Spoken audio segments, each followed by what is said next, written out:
Sebelum kita memulai khotbah, saudara, saya juga ingin memberikan tribute kepada Tim Keller. Ya, kalau saudara tahu, Tim Keller adalah seorang penulis, seorang apologis, seorang pastor, seorang teolog, salah satu pendiri Gospel Coalition. Dia adalah pendiri Gereja Redeemer Presbyterian Church di New York City.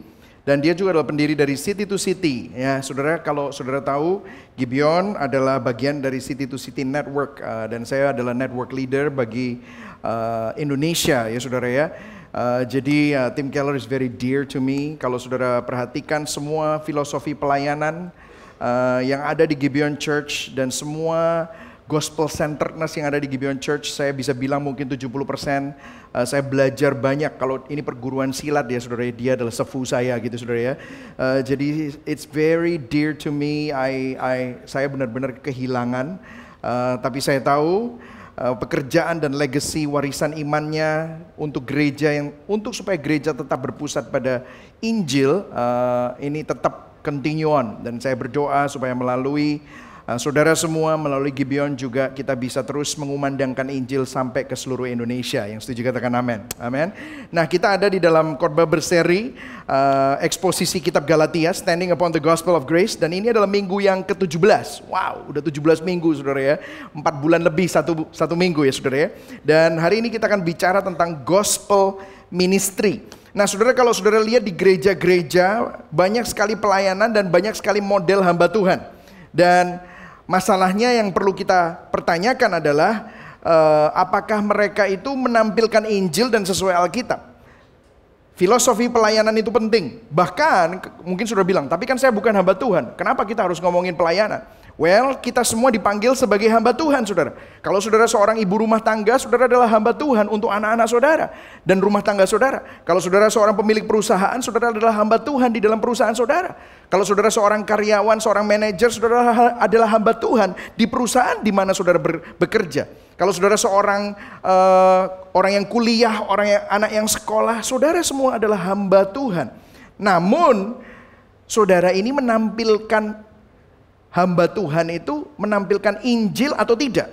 Nah, ini yang akan kita lihat. Dan kita akan melihat juga berdasarkan dengan teks kita, bagaimana gereja, saudara dan saya benar-benar memiliki filosofi kehidupan yang melayani Tuhan itu seperti apa. Nah, Galatia 4 ayat 12-20 ini menjadi teks kita hari ini.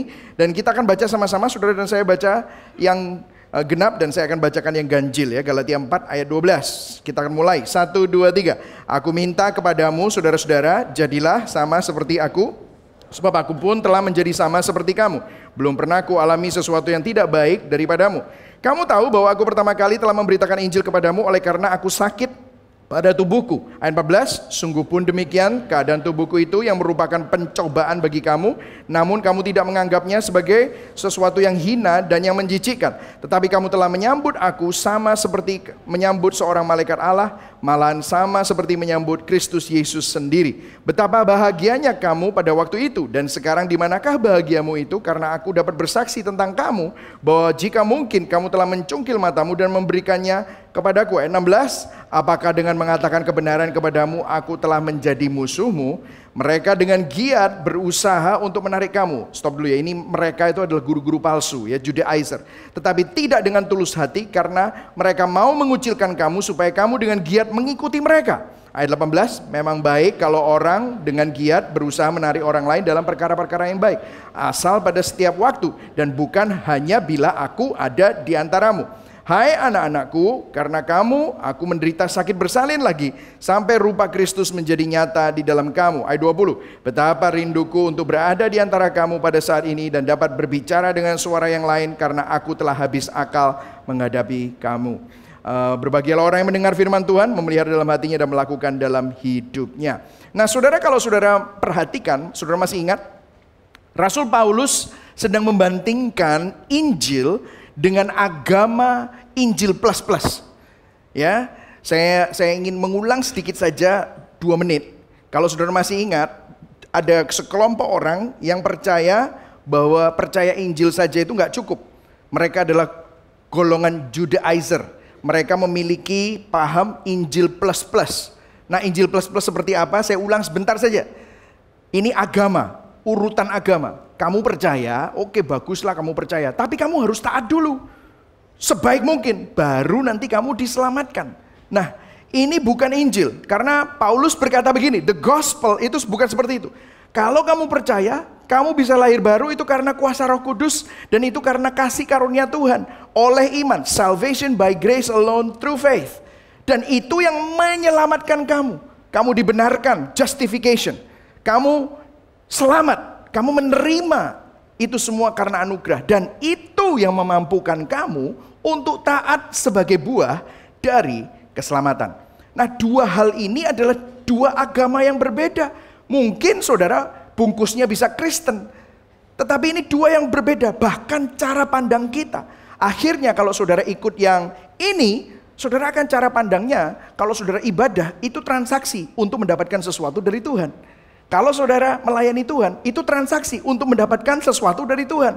Sehingga apa yang saudara lakukan itu seperti barter sama Tuhan. Tetapi kalau yang ini bukan, saudara udah dapat yang terbaik. Makanya di sini tadi waktu saudara memberikan persembahan, kamu memberi bukan supaya kamu diberkati. No, kita sudah menerima berkat yang luar biasa. Makanya merupakan ucapan syukur kalau kita beribadah, melayani Tuhan, memberi. Itu berbeda, cara pandang yang berbeda, dua agama yang berbeda. Filosofi yang berbeda. Dan hari ini kita tidak bicara tentang teologi keselamatan, tapi kita bicara filosofi pelayanan. Sebagai pelayan Tuhan, saudara semua adalah hamba-hamba Tuhan dimanapun saudara berada. Bukan cuma hanya di gereja, dimanapun saudara berada. Ini mempunyai filosofi. Bagaimana gospel filosofi dan Judaizer filosofi. Nah jujur saudara ya, ini topik yang susah. Kenapa saudara ya? Gini ya. Ini sekalian curcol sedikit ya saudara ya. Ada keindahan, karena apa? Kalau saudara membaca satu kitab, saya mau nggak mau harus membahas ini. Jujur kalau saudara minta saya untuk khotbah, pasti saya nggak akan milih ayat-ayat ini. Kenapa? Ayat-ayat ini susah. Gini loh saudara. Soalnya gini kan, ini ayat-ayat ini adalah hubungan antara jemaat dengan hamba Tuhan. Terus saya hamba Tuhan, suruh cerita sama saudara, kayak gini. Saya papa mamanya Jane. Terus saya ngajari saya sebagai papanya Jane, ngajarin Jane jadi orang tua yang baik itu seperti ini loh, saya ajarin. Loh kan aneh, Jane kan bisa ngeliat, loh jadi papa bukan orang tua yang baik ya, gitu saudara. Kenapa? Karena dengan begitu saya mengkritik diri saya sendiri, betul ya saudara? Jadi ini topik yang susah, tetapi nggak apa-apa, ini adalah kebenaran. Jadi baik, justru waktu saya menyiapkan topik ini, saya juga secara tidak langsung mengkritik diri saya sendiri, tetapi juga tidak langsung bisa menyinggung hamba-hamba Tuhan yang lain dengan gaya kepemimpinan yang lain dan mungkin menyalahgunakan kepemimpinan mereka untuk kepentingan mereka seperti guru-guru palsu itu tadi.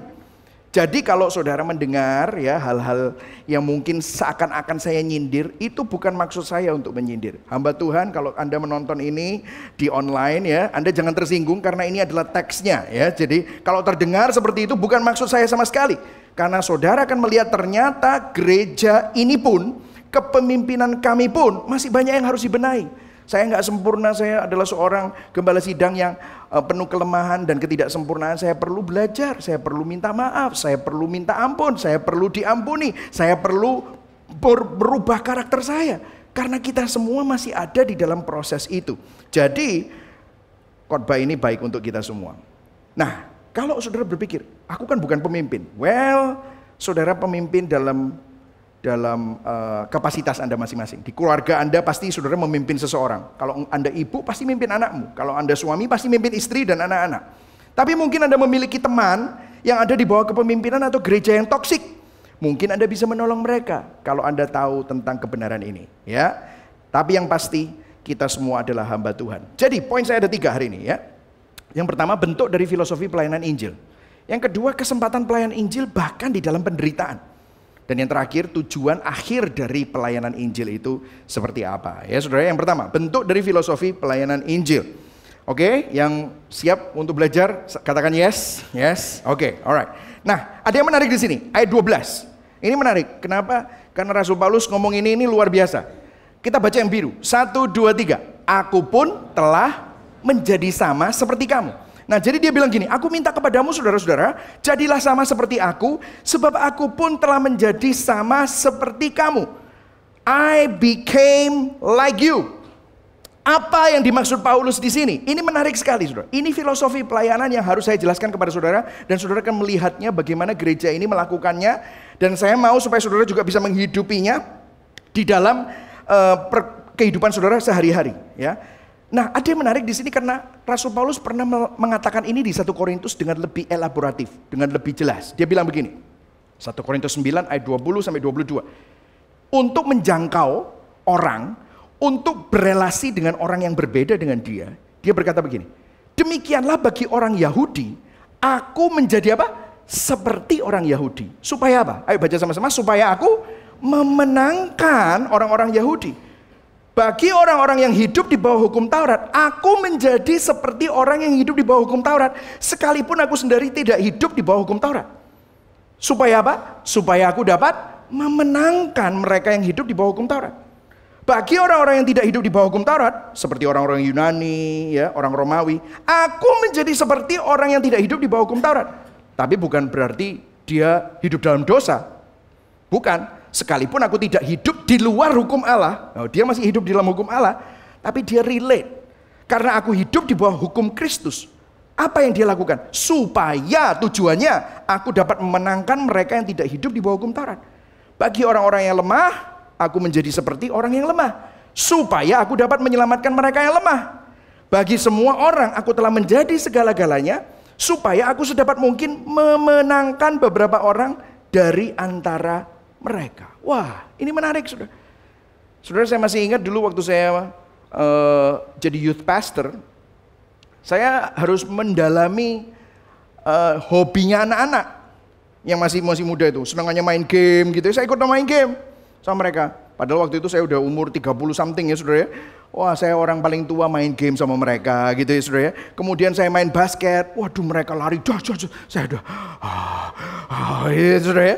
Terus macam-macam, main football, main apa. Saya menjadi seperti mereka karena ini merupakan salah satu cara. Nah, apa yang dikatakan Paulus di sini? Paulus menggunakan metode namanya kontekstualisasi Injil. Katakan sama-sama kontekstualisasi. Kontekstualisasi. Apa itu kontekstualisasi? Nah, saya kasih contoh ya, saudara. Saudara tahu nggak? Kita orang Indonesia, terutama orang Surabaya, itu punya konteks. Coba saya kasih contoh.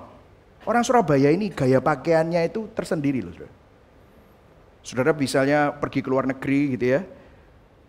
Saya pernah tuh lihat TikToknya gitu. Pernah lihat TikToknya itu ada orang bilang, waktu dia jalan-jalan nggak tahu di mana ya, di Jepang atau di mana gitu, terus papanya bilang, lihat, orang Indonesia itu, orang Indonesia. Tahu dari mana, Pak? Lihat bajunya loh, mirip. Terus nggak lama kemudian ngomong, oh ngono ta? Oh ya toh, orang Surabaya ini. Kelihatan. Saudara tahu nggak? Kalau saudara di mana-mana bisa kelihatan kok, ini orang Indonesia gitu, saudara ya.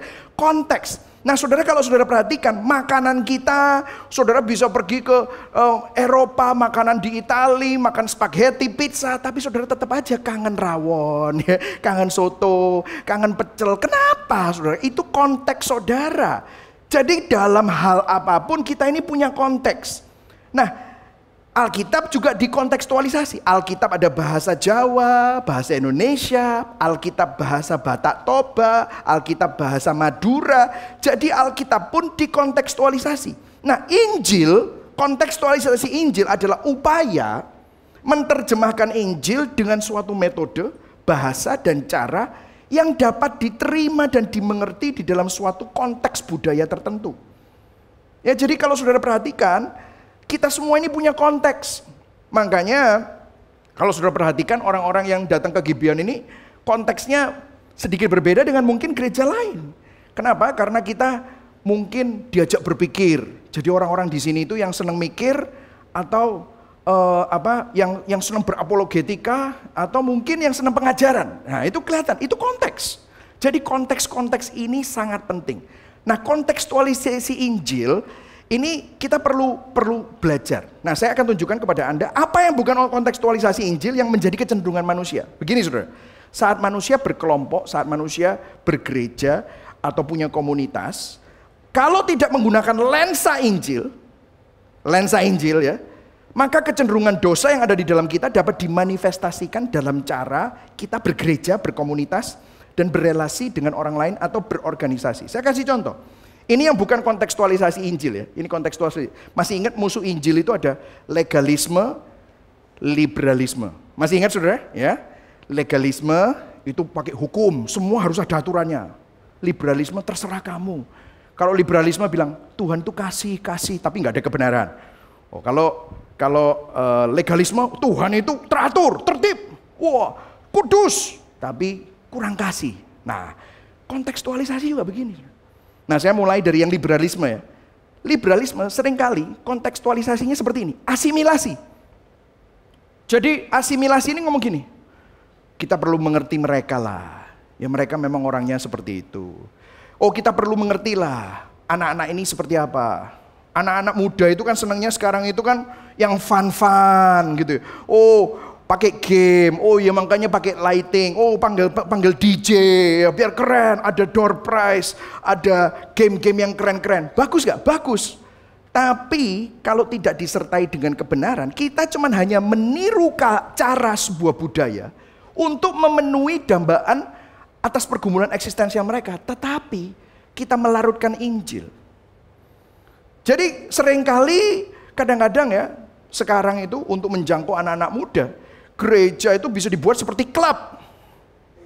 Ya di sini aja kita sudah dikritisi. Waduh, Pak, gerejanya ini kok sekarang banyak lightingnya kayak di klub aja. Kalau saudara perhatikan, nanti saya akan jelaskan kepada saudara, kita nggak seperti itu. Tetapi ada loh gereja yang seperti klub, panggil DJ dan yang lain-lain. Terus korbannya nggak ngomong Yesus, ngomong hikmat, ngomong sukses, ngomong integritas, nilai. Sehingga tidak menyinggung siapa-siapa. Karena kalau ngomong Tuhan masih oke. Tapi begitu ngomong Yesus, ngomong salib, udah nggak relevan. Akhirnya apa? Gereja jadi persis seperti seminar-seminar motivasi di perusahaan-perusahaan, cuma labelnya gereja Gibeon Church Surabaya gitu misalnya. Ini asimilasi, meniru cara sampai nggak ada bedanya sama dunia. Jangan sampai dalam menjangkau generasi demi relevansi kita hanya fokus pada ekspresi, akhirnya hanya cari sensasi, akhirnya kehilangan esensi. Wah, angel loh saudara ini mikirnya. Rima ya saudara. Wah ini mikirnya aja berapa jam saudara. Iya tapi beneran saudara, ini namanya asimilasi. Nah kok ya, asimilasi nggak bener saudara. Jadi ini bukan kontekstualisasi Injil. Jadi begini ya, ini juga ada di dalam anak kita misalnya, anak kita. Oh kita harus mengerti anak ya.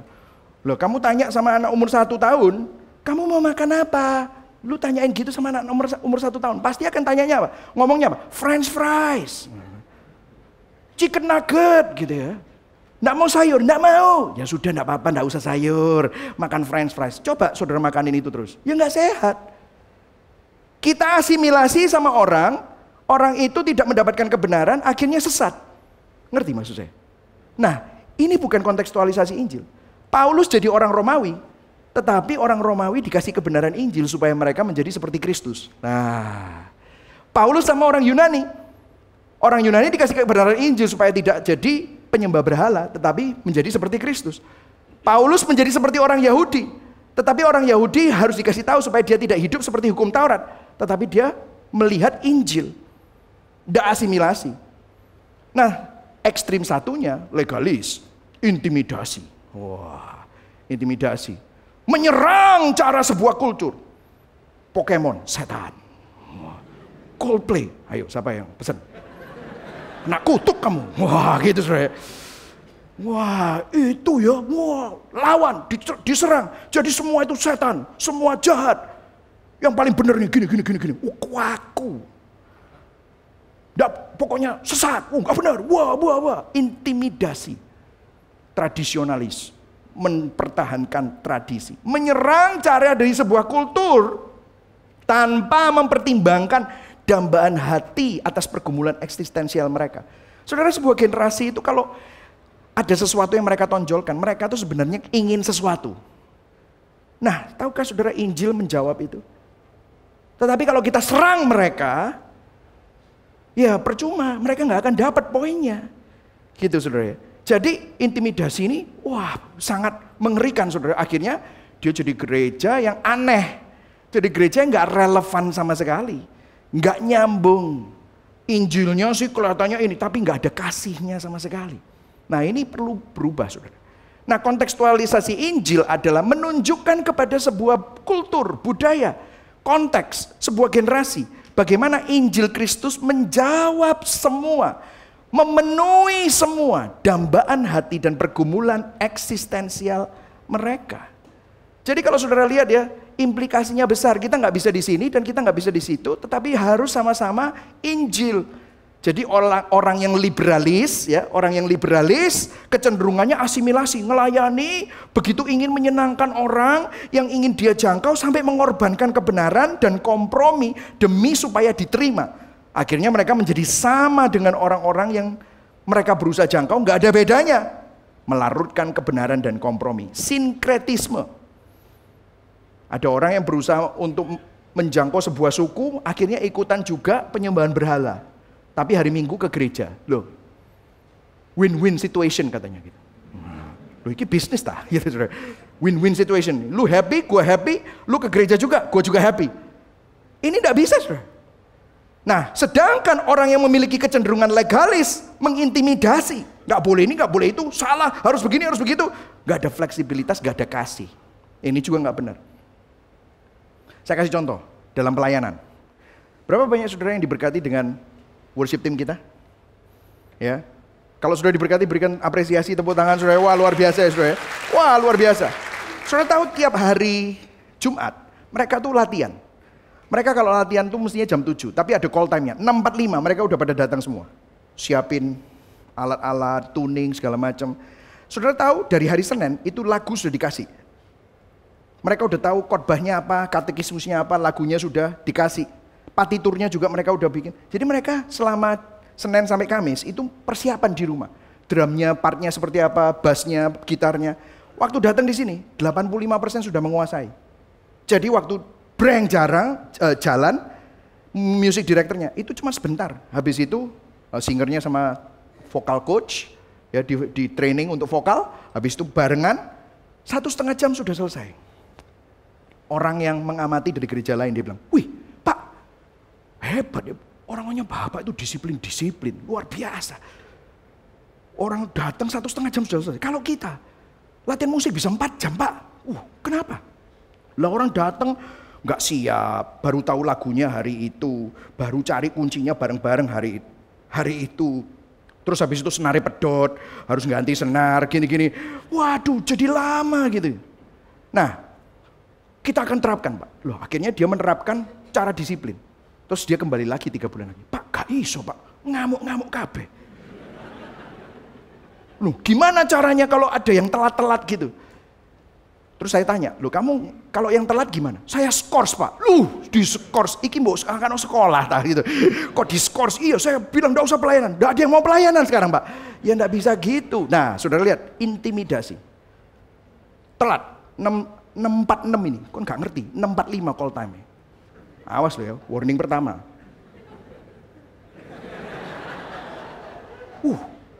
Takut, waduh. Keliru kunci nih, sing kena kon, gak ngerti ya. Kene iki, waduh. Saudara, intimidasi. Apakah pelayanan seperti itu enak? Ya nggak enak. Tapi juga nggak bisa yang asimilasi. Jam 7:30 baru datang. Lain kali ya nggak apa-apa ya. Jadi next time cobain. Iya macet. Ya aku ngerti kok. Ngerti ya macet ya. Minggu depan jam 8 kurang seperempat datang ya gitu. Saudara. Lain kali tolong ya gini. Sampai akhirnya setahun kemudian masih kira-kira datangnya masih jam 7:45, 7:30. Itu namanya bukan kejadian sekali dua. Kebiasaan. Asimilasi, ya sudahlah mau apa, ya seperti tadi anak kecil itu. Ya sudah nggak apa-apa. Nggak bisa saudara. Jadi apa yang perlu dia? Jadi gimana? Pakai skors Pak? Enggak. Dikasih pengertian tentang Injil. Kamu tahu nggak?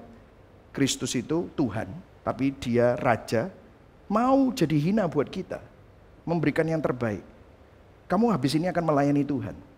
Habis melayani Tuhan, apa yang kamu akan lakukan? Kalau kamu melayani presiden, kamu akan memberikan yang terbaik. Juga sama melayani Tuhan. Kalau Pak Jokowi datang hari ini, kira-kira kamu datang 45 menit telat atau enggak? Atau persiapan? Sudah, make sure bahwa kamu datang on time. Iya. Sekarang kita melayani Tuhan sama-sama. By the way, yang lain nungguin kamu. Kan itu menghargai sama-sama. Oh iya, ada nilai-nilai yang kita ajarkan. Sehingga akhirnya oke, sama-sama. Saling menghargai. Apakah ada kemungkinan telat? Ada. Tapi kan kita bisa bicara. Jadi bukan intimidasi maupun asimilasi. Jadi saudara bisa lihat ya, dalam pelayanan, dalam mendidik anak, dalam pekerjaan, sama. Ya kan? Saudara coba kita ngomong tentang budaya Surabaya. Mangan orang mangan, sing penting. Wis tahu itu saudara ya, kumpul. Kan intinya gini, kumpul-kumpul, ambek mangan. Lah CG, begitu CG senengnya apa? Kumpul-kumpul, mangan. Lah kalau asimilasi, kumpul-kumpul mangan-mangan. Jam 09.00 rek. Belum bahas materi. Mateng kon. Kok diseneni Pastor Michael? Bahas materi. Cuma 10 menit. Sudah selesai. Mari ngono mangan-mangan mana kumpul-kumpul gitu. Itu asimilasi. Kenapa? Melarutkan kebenaran. Betul ya saudara?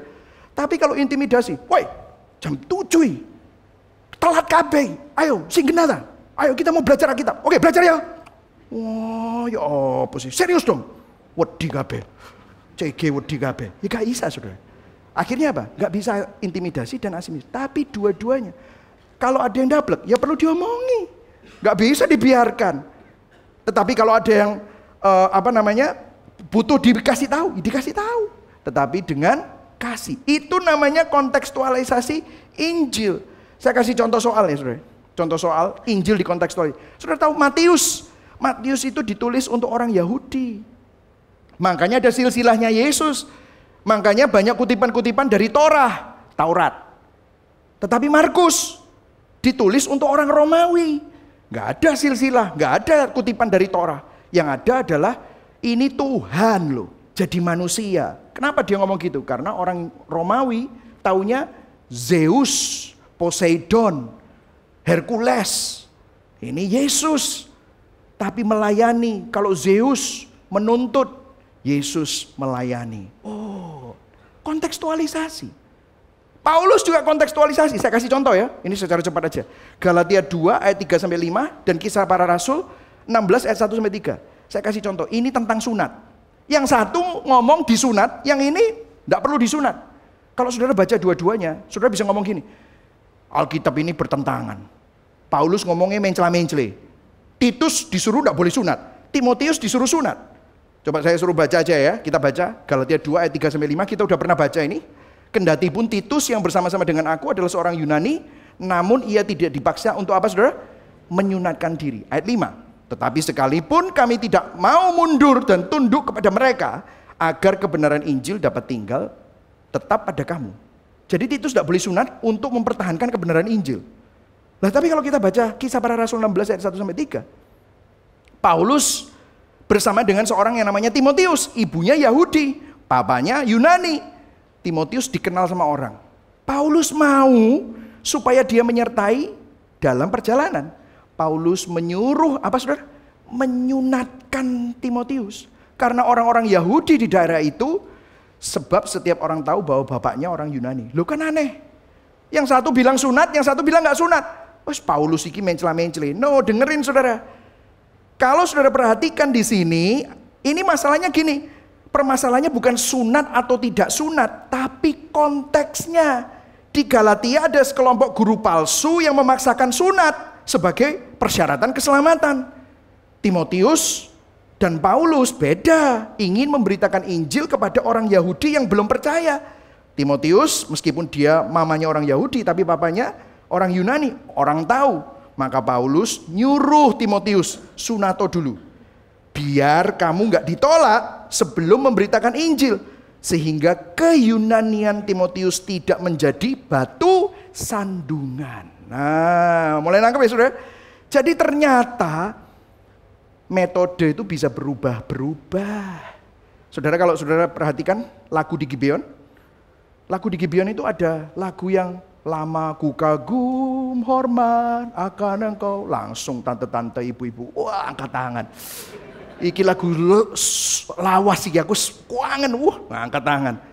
Tapi mungkin yang muda-muda, lagu jadul kok sih dinyanyi, no saya gitu. Terus tiba-tiba habis itu lagu complicated Inggrisan lagi. Tante-tante, apa lagu-lagu ini. Tapi saudara tahu anak-anak muda, Anda minta anak Anda sekolah di sekolah yang ciamik, Inggrisan kabeh. Terus masuk ke gereja, nyanyinya ku kagum hormat akan engkau. Gak cocok. Makanya perlu dikasih yang Inggris juga. Nah, yang tante-tante bisa mengapresiasi. Oh iya ya, ada anak-anak muda ini. Tapi anak-anak muda juga bisa apresiasi. Oh, iki lagu jadul soalnya apa? Ini bagus, gospel center. Supaya apa? Ada ibu-ibu, ada tante-tante yang mungkin juga kita perlu apresiasi. Jadi bisa saling apresiasi, bukan intimidasi, bukan asimilasi. Kita melihat konteksnya. Kalau sudah lihat ada himne lama-lama.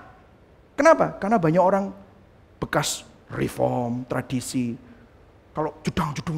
Aduh, aku pusing, aku mau yang tenang-tenang, ku berbahagia. Iki laguku. Yakin penuh, gitu kan saudara, senang dia. Loh, saudara yang muda-muda, iki kok lagu-lagu himne, tapi belajar mengapresiasi. Ini bukan asimilasi, bukan intimidasi. Ini kontekstualisasi. Metodenya bisa berubah-berubah berdasarkan konteks. Kita memikirkan ini karena apa? Melihat tipe jemaatnya.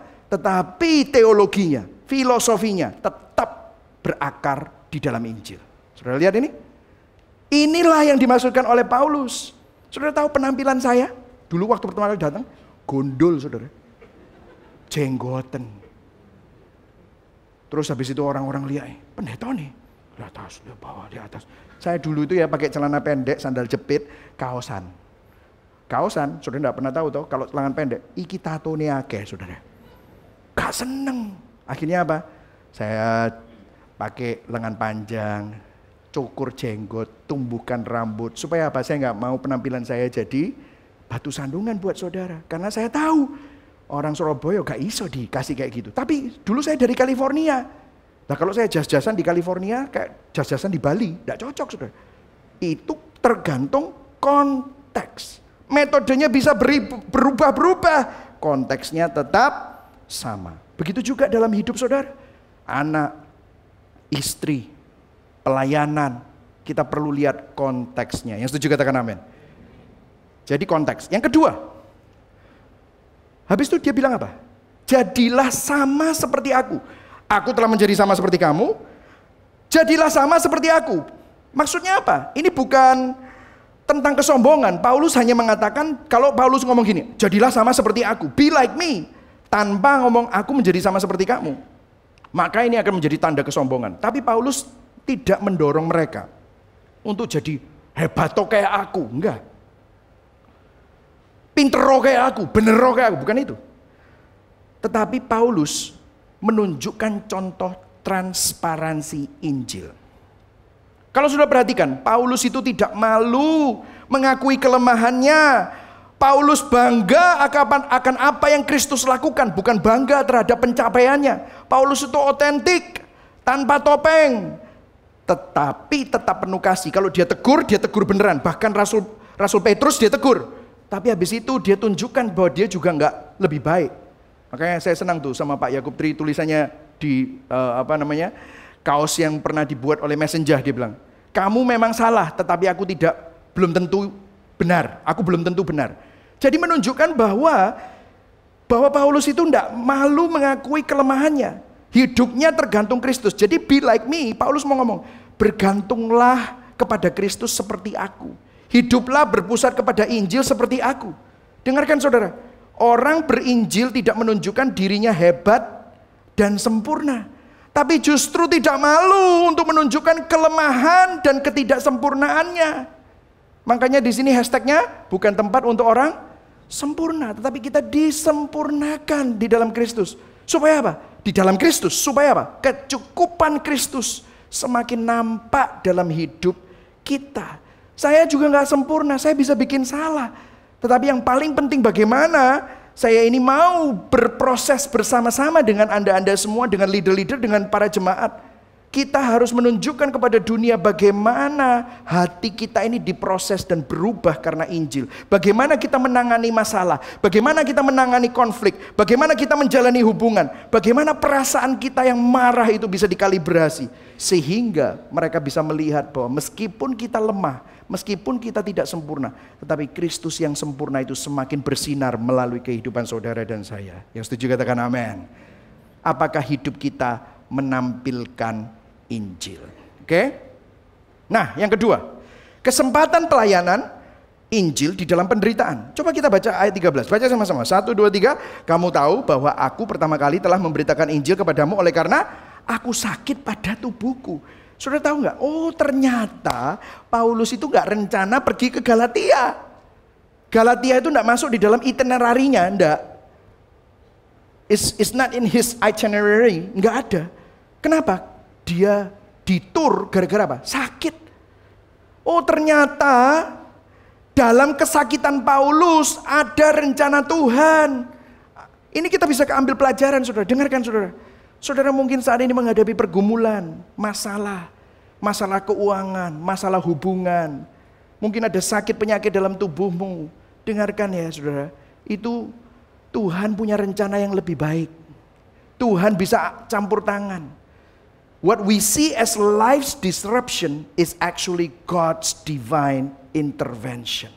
Apa yang kita lihat sebagai gangguan kehidupan, justru itu adalah campur tangan ilahi Tuhan. Disinilah saya berdoa supaya saudara itu sadar.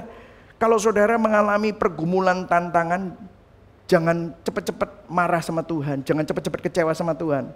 Tahukah saudara di balik semuanya itu adalah kesempatan di mana Tuhan bisa menyatakan kuasanya dan anugerahnya.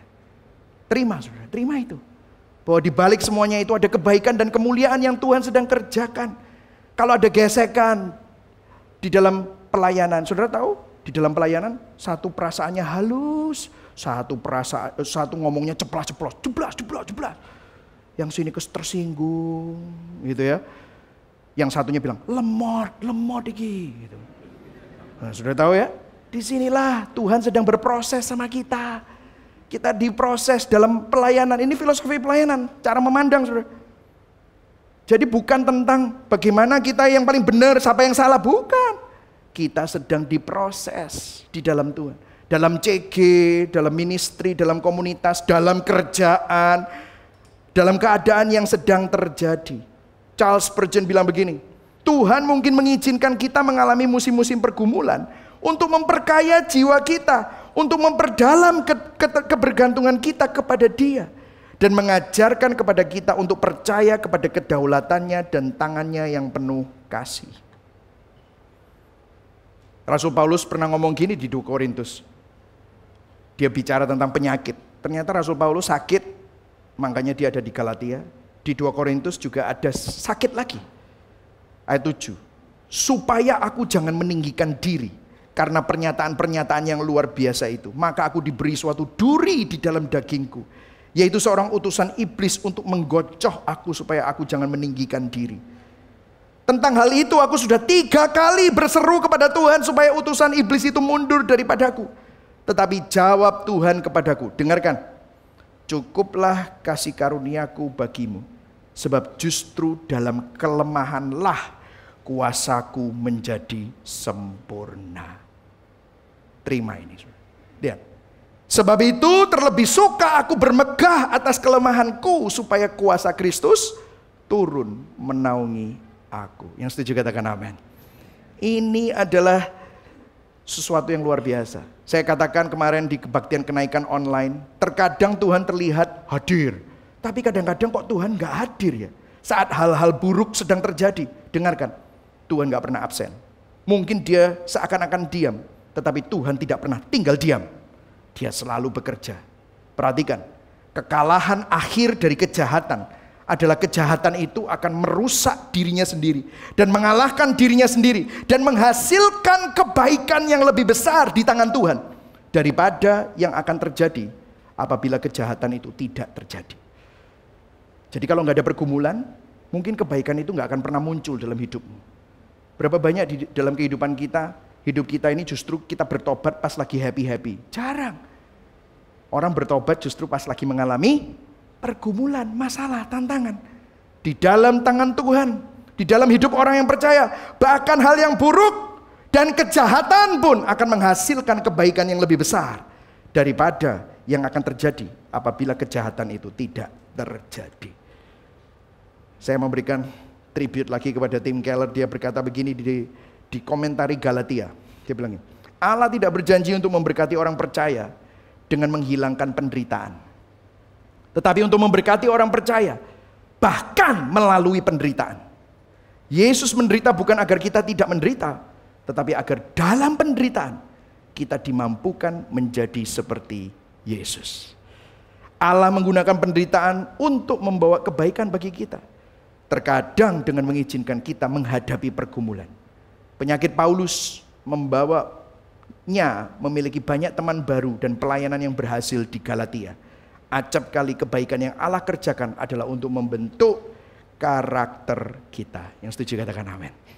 Saudara lihat dari sini ya, luar biasa sekali. Jadi kalau saudara mengalami tantangan hari ini, jangan-jangan Tuhan sedang campur tangan dalam hidup saudara.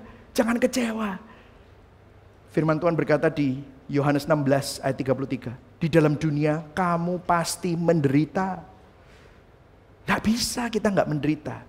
Jangan marah, jangan galau. Justru di tengah-tengah itu semua Tuhan ingin menunjukkan kuasanya. Oke, next ya saudara ya. Ini akan menuntun kita kepada poin yang ketiga. Jadi saya nggak usah baca, ini ceritanya gini. Maksud Paulus di ayat 14-16, Paulus itu ngelihat, kamu tuh dulu welcome aku. Tetapi sekarang kamu kok jadi berubah. Gara-gara terpengaruh oleh guru-guru palsu. Guru-guru palsu itu kamu tahu nggak? Agendanya itu bukan Kristus. Nah, jadi gini, Paulus dan Injil yang diberitakan tidak pernah berubah. Tetapi sekarang jemaat Galatia di bawah pengaruh guru-guru palsu dengan Injil yang beredar, mereka yang saat ini berubah. Mereka yang berbeda sama Paulus. Nah, apa yang menjadi kesimpulan kita? Tahukah saudara ada tujuan dari pelayanan Injil? Kalau saudara lihat, ini kita akan bandingkan pelayanan Injil sama pelayanan palsu. Sehingga saudara bisa tahu yang murni itu seperti apa. Dan saudara juga bisa cek apakah Gibeon ini murni atau tidak. Ya saudara ya. Coba kita lihat. Dikatakan ayat 17. Mereka dengan giat, mereka itu guru-guru palsu, Judaizer, berusaha untuk menarik kamu. Tetapi tidak dengan tulus hati karena mereka mau mengucilkan kamu. Supaya kamu dengan giat mengikuti mereka. Bahasa aslinya zealous to win you over. Bahasa Yunaninya dengan flattering, puff up. Bahasa aslinya. Nah, untuk menjelaskan ayat ini, mereka dengan giat berusaha untuk menarik kamu. Ada komentar yang berkata begini. Ini bahasa Inggris, saya terjemahkan bahasa Indonesia tengahnya ini. They are flattering and making much of you so that you will flatter and make much of them. Mereka sedang memuji kamu dan menonjolkan kamu supaya nanti kamu juga memuji dan menonjolkan mereka sebagai pemimpinmu. They are flattering and making much of you so that you will flatter and make much of them. Maksudnya apa? Wah, dibilang, wah kamu ini ya berpotensi. Wah kamu tuh hebat. Wah kamu itu ini supaya dipuji, ya, dia merendah supaya nanti dia dipuji kembali gitu. Ini yang dilakukan. Dan kalau saudara perhatikan banyak loh pelayanan model seperti ini. Sehingga apa yang menjadi fokusnya bukan tentang Kristus, tapi fokusnya adalah pemimpinnya. Fokusnya adalah organisasinya. Fokusnya adalah gerejanya. Fokusnya adalah visinya gereja. Wah, berapa ribu jemaat. Wah, tidak ada Kristusnya. Ya katanya demi Kristus, tetapi akhirnya ini semua tentang pemimpinnya, organisasinya. Akhirnya ini bukan Injil lagi, tapi sekte. Jadi sekte. Timothy Keller bilang begini. Sekali lagi saya berikan tribute, dibilang. Dalam Galatia for you. Pelayanan yang tidak berpusat kepada Injil akan hanya mengumpulkan penggemar yang bergantung secara emosional kepada pemimpinnya.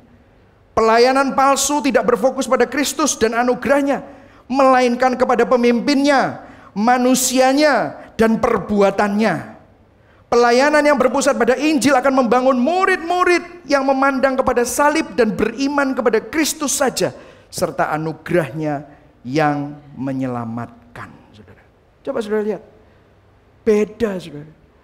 Makanya saudara saya berdoa supaya kita semua tidak mengeluh-elukan atau mengkultuskan seseorang. Tapi pandang saja Kristus, bukan manusianya. Yang setuju katakan amin.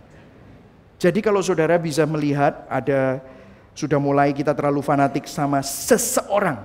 Ya, fanatik sama Tuhan atau Injil itu oke. Karena apa? Itu kebenaran. Kita perlu berdiri di atas kebenaran. Tetapi seseorang, nah disitulah kita akan menjadi salah. Lihat, apa yang menjadi fokus Paulus? Fokus Paulus. Ayat 19. Hai anak-anakku. Baca sama-sama yuk, yang putih ayat 19. 1, 2, 3. Hai anak-anakku, karena kamu aku menderita sakit bersalin lagi. Sampai apa? Rupa Kristus menjadi nyata di dalam kamu. Wow, dengarkan saudara. Fokusnya Paulus bukan untuk dirinya. Bukan untuk kehebatannya, bukan untuk supaya dia disukai. No. Pelayanan palsu, tujuan akhirnya manusia. Pelayanan Injil, tujuan akhirnya Kristus. Bukan tentang manusianya, bukan tentang organisasi gerejanya.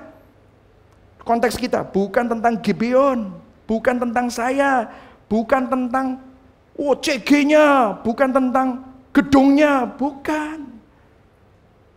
Waktu itu saya sempat bicara-bicara sama beberapa majelis, terus mereka tanya, ini nanti pembesaran gedung bisa muat 1.000 Pak ya? Iya. Itu cepat loh Pak, sebentar lagi pasti kepenuh lagi. Kita nggak perlu bikin yang 3.000, 5.000. Saya langsung bilang gini, kalau gedung 3.000, 5.000, 10.000, 25.000, 35.000 itu yang seneng pendetanya. Sing sakno jemaate parkir angel. Ya kan ini kan sudah susah ya parkirnya ya saudara. Soalnya, banyak. 1.000 aja udah cukup, itu udah terlalu besar. Artinya kalau udah penuh, kita perlu buka di tempat lain. Bagus Pak, berarti buka cabang. Enggak, saya enggak buka cabang. Saya buka bacem. Hah? Apa itu bacem? Bukan tahu bacem ya saudara ya. Bacem itu bakal jemaat. Kalau buka, dimandirikan. Saya enggak ada urusan apa-apa.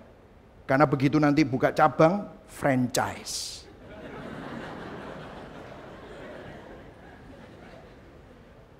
Karena pelayanan tujuan akhirnya bukan manusia, tapi tujuan akhirnya Injil, Kristus. Tujuan akhirnya bukan aset, tujuan akhirnya jiwa-jiwa dimenangkan buat Tuhan. Tujuan akhirnya bukan omset, tapi tujuan akhirnya untuk supaya Injil diberitakan. Boleh bertepuk tangan untuk Tuhan lebih meriah. Amin, saudara. Karena bukan manusia, bukan berapa ribu jemaat, tetapi Kristus menerima kemuliaan. Guru-guru palsu menginginkan pengikut yang memuliakan mereka. Paulus menginginkan rekan sekerja yang memuliakan Kristus. Yang setuju katakan amin. Guru-guru palsu melayani tidak dengan Injil, namun dengan kesombongan dan kebenaran diri. Paulus melayani dengan Injil, dengan ketergantungan dan kecukupan akan Kristus. Timothy Keller, hari ini tribute untuk dia. Agama membuat kita bangga dengan apa yang kita lakukan. Injil membuat kita bangga dengan apa yang Yesus telah lakukan. Amin saudara. Kita berbangga diri buat apa sih saudara? Tidak ada. Bangganya apa? Kita perlu bangga sama apa yang Yesus lakukan. Dan terakhir Rasul Paulus bilang apa? Ayat 20. Betapa rinduku untuk berada di antara kamu pada saat ini dan dapat berbicara dengan suara yang lain. Rasul Paulus itu baik ya. Dia itu sama orang Galatia difitnah, disalah mengerti, diomongin macem-macem, dibilang sesat lagi. Tapi dia tegur dengan keras, tapi dia nggak intimidasi. Dia tunjukkan kasih. Dia nggak asimilasi, dia nggak intimidasi. Dia berdiri dengan kebenaran, tapi tetap penuh kasih. Bahkan dalam keadaan sakit, dalam keadaan dalam penjara, dia bisa bilang, aku rindu berada di antara kamu. Orang-orang yang gosipin dia, memfitnah dia, menyalah mengerti dia, nyesat-nyesatin dia, aku rindu. Apa sih yang menyebabkan Paulus bisa melakukan semua ini? Apa sih? Kok bisa ya orang begini mulia? Saudara tahu siapa gurunya Paulus? Siapa gurunya Paulus? Yesus. Kita dapat petunjuknya di ayat 12 tadi itu.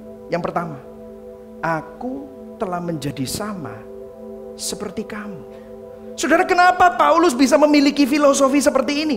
Mengapa Paulus bisa berpikir dengan melayani dan filosofinya mempunyai hati yang begitu gospel? Hati yang seperti ini, berdiri dalam kebenaran tapi gak intimidasi. Kalau benar dia tegur, tapi dengan kasih. Dia berempati. Dia tegur gak bilang goblok nih, gak gitu. Tapi dia tegur, kamu belum ngerti. Aku doain kamu, aku rindu spend time sama kamu. Hebat, kok bisa? Jawabannya, dia pernah ngomong ini di Filipi 2. Hendaklah kamu dalam hidupmu bersama menaruh pikiran dan perasaan yang terdapat juga dalam Kristus Yesus, yang walaupun dalam rupa Allah tidak menganggap kesetaraan dengan Allah itu sebagai milik yang harus dipertahankan, melainkan telah mengosongkan dirinya, mengambil rupa seorang hamba dan menjadi sama dengan manusia. Dan dalam keadaan sebagai manusia, dia gak sombong, dia Tuhan. Dia merendahkan dirinya, taat sampai mati, bahkan sampai mati di salib. Karya inkarnasi Kristus, Sang Raja mengambil rupa seorang hamba yang ilahi menjadi sama dengan manusia yang tertinggi, merendahkan dirinya, yang immortal, taat sampai mati, yang terhormat mati terhina di kayu salib. Untuk apa? Untuk menebus saudara dan saya, untuk mendapatkan saudara dan saya, untuk menjadikan saudara dan saya miliknya. Di 2 Timotius 2 ayat 13 dikatakan, jika kita tidak setia, Dia tetap setia, karena Dia tidak dapat menyangkal dirinya. Dalam bahasa Inggrisnya, when we are faithless, artinya kita beriman aja gak bisa, gak mampu, mungkin terpuruk dalam keadaan kita. But God is faithful. He cannot deny Himself. Inilah Injil. Ini yang Kristus lakukan buat kita. Saat kita melihat dunia, kita pakai lensanya siapa? Pakai lensamu? Pakai preferensimu? Pakai kearoganmu? Atau pakai lensanya Kristus? Kristus lihat orang banyak, mereka semua punya mau sendiri-sendiri. Dia bilang, tergeraklah hati Yesus oleh belas kasihan. Would you use, mau gak kita pakai lensanya Kristus? Pertanyaan reflektif terakhir, saudara. Saudara yang mana? Asimilasi, intimidasi. Kalau yang asimilasi demi membangun hubungan, berkompromi akan kebenaran. Kalau intimidasi demi yang dianggap benar, bangun tembok, nyerang yang dianggap salah. Mau gak kita kontekstualisasi Injil, pakai lensa Injil, menampilkan transparansi Injil, gak menutup-nutupi kejelekan kita. Akuilah, gak usah sombong. Siapa kita? Kita broken, kita gak sempurna, tapi Kristus cukup bagi kita. Waktu kita mengalami pergumulan, apakah itu gangguan kehidupan? Atau saudara bisa lihat, Tuhan punya kesempatan campur tangan, kesempatan Tuhan bekerja. Fokus hidup kita di mana? Manusianya, pemimpinnya, atau dirimu sendiri, atau kepada Kristus? Gospel response-nya, bertobat dari memandang kehidupan dari lensa dunia dan dirimu sendiri. Pandanglah segala sesuatu dari lensa Injil. Ingat apa yang Kristus lakukan, inkarnasinya. Tuhan jadi manusia, Raja segala raja jadi hamba, merendahkan diri, taat sampai mati. Mati di kayu salib untuk menghampiri saudara, untuk menebus hidup kita. Berikan tepuk tangan buat Tuhan. Amin, saudara. Mari sama-sama bangkit berdiri. Sebelum kita menyanyikan lagu Harapanku, tadi kita udah nyanyikan, saya akan memberikan implikasi Injil. Karena Injil, kita dapat mengerti dan melihat kerinduan dan dambaan hati dari sebuah budaya, sehingga kita bisa mengkomunikasikan Injil sesuai dengan konteksnya. Kontekstualisasi. Saudara lihat anakmu, saudara lihat bukan dengan caramu, tapi saudara minta Tuhan ajari aku kontekstualisasi Injil sama anak, sama pegawai, sama perusahaan, sama CG saudara, sama ministry saudara. Karena Injil, kita tidak memandang penderitaan dan pergumulan sebagai gangguan hidup, namun kesempatan Tuhan bekerja, menyatakan anugerahnya, campur tangan ilahi. Yang setuju katakan amin. Karena Injil di dalam melayani, kita tidak memandang manusia dan berbangga diri, gak jadi sekte, tetapi memandang hanya kepada Kristus dan rela berproses untuk semakin serupa dengan Kristus. Berikan tepuk tangan buat Tuhan Yesus sekali lagi.